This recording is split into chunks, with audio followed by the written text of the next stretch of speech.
اسم من سید کبرا معظم جمشیدی. مشهور بودنم به اسم فامیلی همسرم بادلی هست. بادلی متولد 1300 اردیبهشت 1315. آخه اردیبهشت خیلی گلن ماشاءالله. رسمت با سال 50. موقعی که می آمدم من دارای 5 تا بچه بودم، 2 دختر و 3 پسر، همه در سن کودکی و نوجوانی. مادرم به من گفت داری میری اونجا میخوای شغال تو و بچه ها تو بخوره، داری میای بیابان.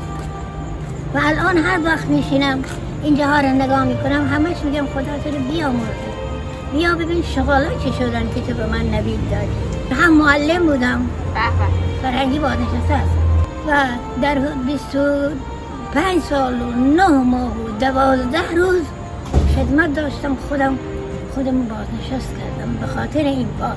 این است داستان ما.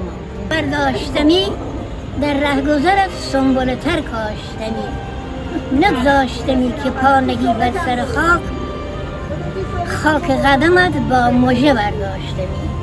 من چرا سرو چمان من چرا یاد چمن نمی کند، همدم گل نمی شود یاد سمن نمی کند. بیایم تو لذت بردیم واقعا. قربانم برم. دست شما درد نکنه. کرونا نبود ماشتون میکردم.